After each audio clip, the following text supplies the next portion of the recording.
So let's continue the thought experiment by letting go of all such beliefs, including all such beliefs in the laws of nature, because clearly if this is a virtual reality, then the laws, the potentials of what can be done will be simply dependent upon the programming of the one who is setting up the virtual process.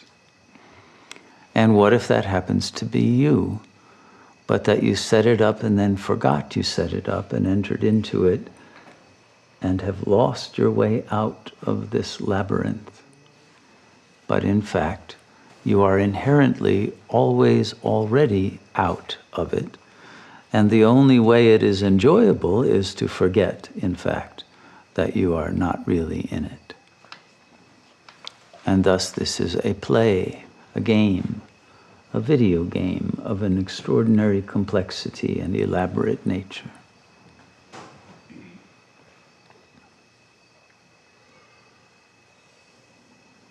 And if you make the further assumption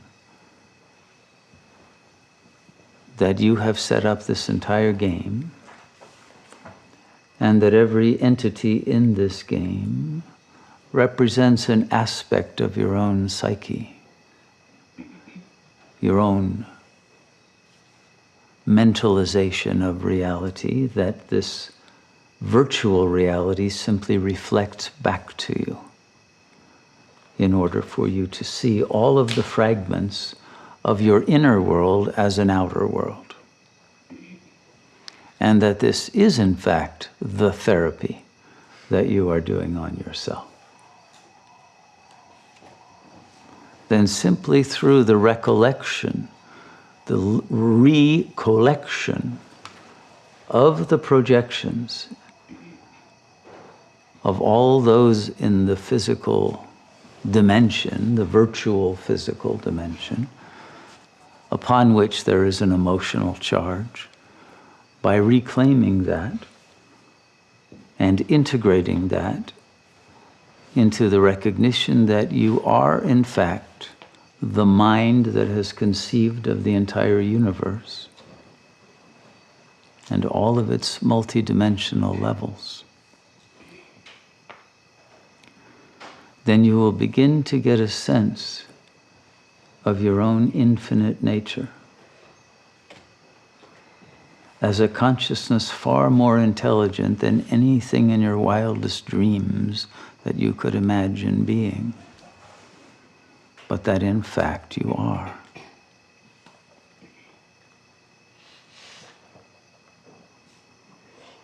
And that in fact your intelligence pervades and encompasses the entire ecosystem of the cosmos.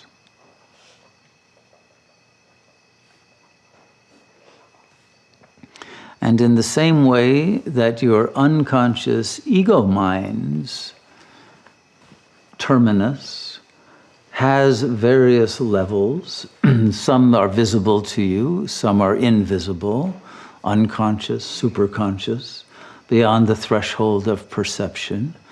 In the same way that we perceive only a very small sliver of the electromagnetic spectrum of visible light, and there are much more widespread kinds of energies that we mostly do not perceive at all.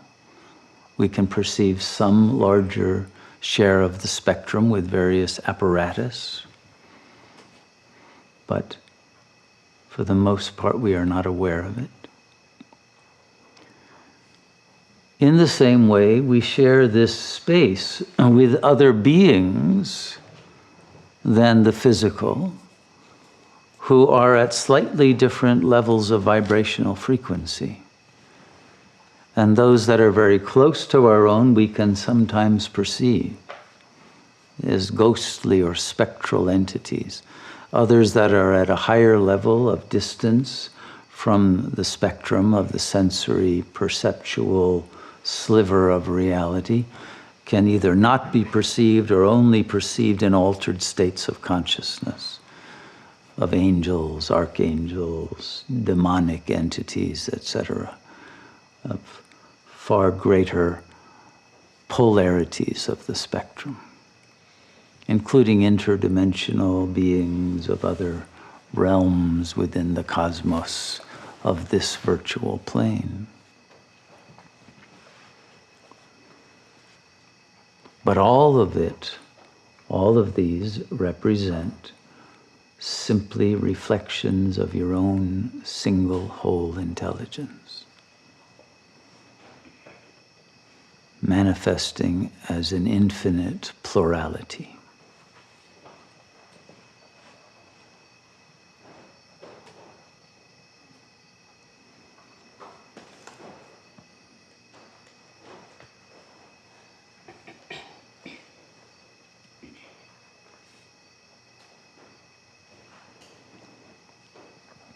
The starting point for the realization of the truth of this fact that you are the virtual reality's controller, once you realize again your true nature,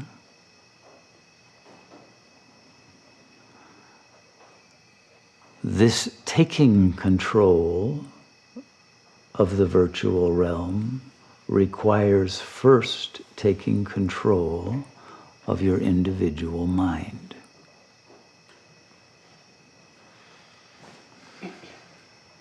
You must be in command of every manifestation of the individual mind and be able to silence that mind at will.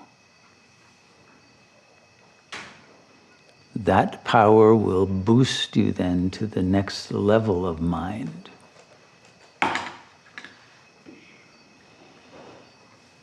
And the next level of apperception that reveals itself only once the ego identification has died. And there is no further fall into the limited level of the virtual plane.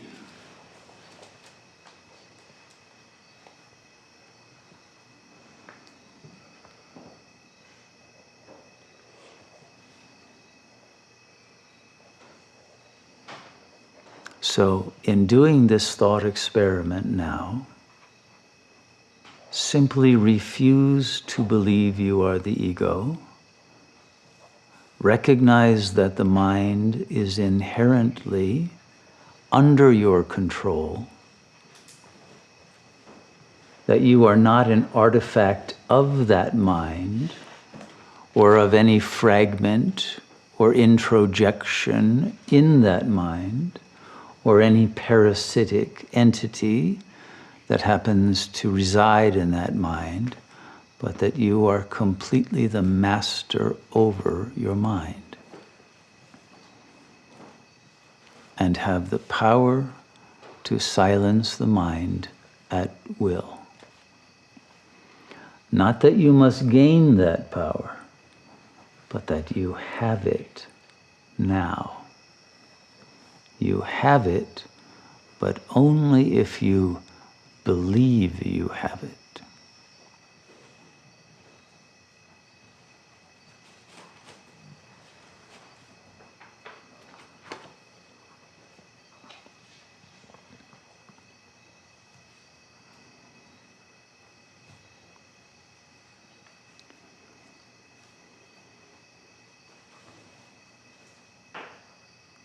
Now, in order to take control of the mind, you will have to prove your right to do so, because the mind will resist. And you must persuade the mind that all resistance is futile.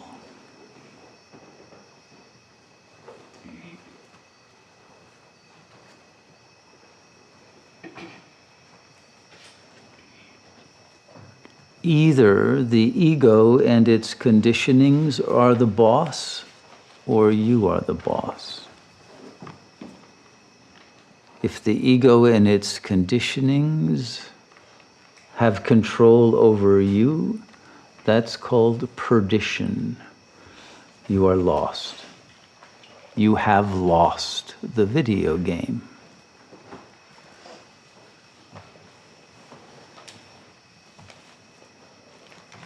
But when you take control over the mind and silence it without tolerating resistance, then you win the game.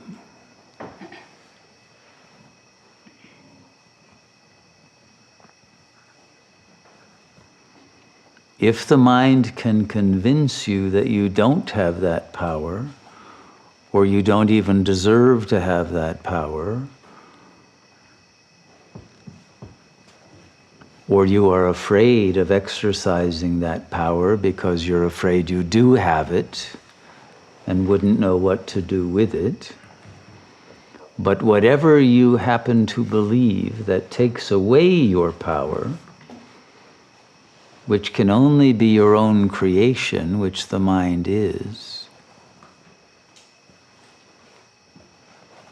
will defeat you and lead you to a fate in which, at some extremity of this virtual reality, producing a situation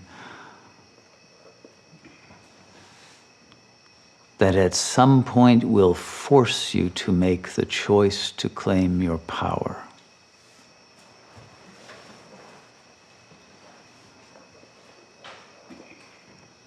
Your ability to choose to claim it while things are not so extreme produces a higher score and an ability to have more options in how the game is reconfigured.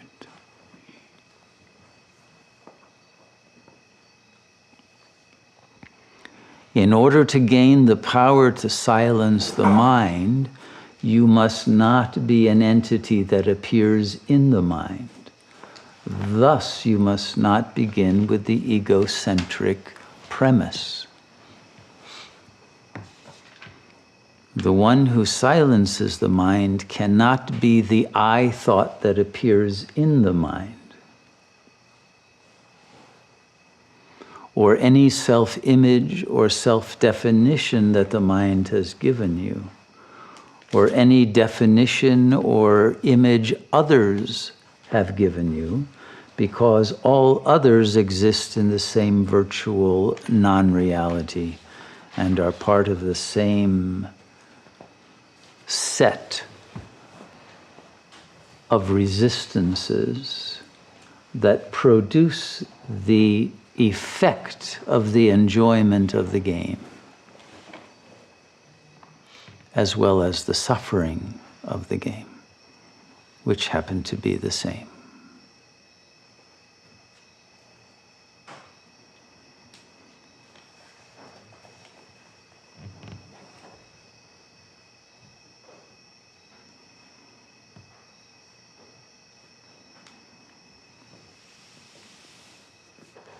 Your only job is to detach from identifying with the system of control that keeps you enmeshed in a false identity.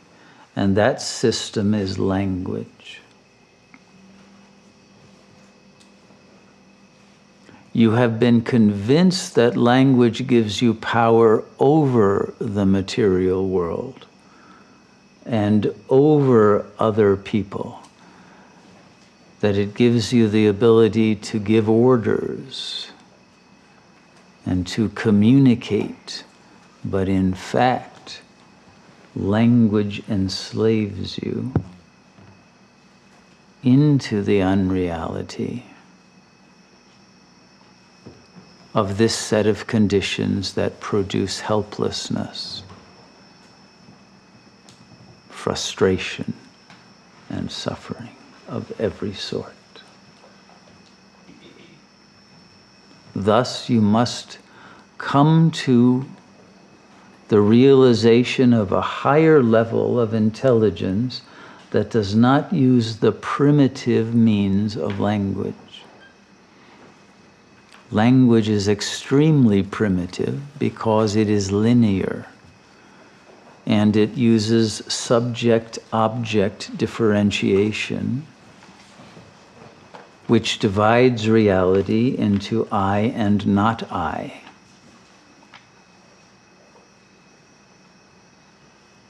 But the virtual reality is entirely not I. There is no I within the virtual game. And only by that realization and unfailing recognition do you transcend the level of the game and the rules which will always defeat you because you have compromised your own freedom by accepting the I thought as the basis of your manipulation of the virtual reality. You think of the I thought as your joystick, but in fact it is a jouissance stick that produces more suffering than it does empowerment.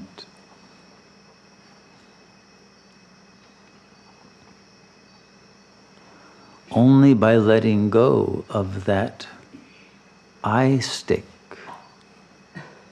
will you no longer stick to the false self and be able to live in liberation.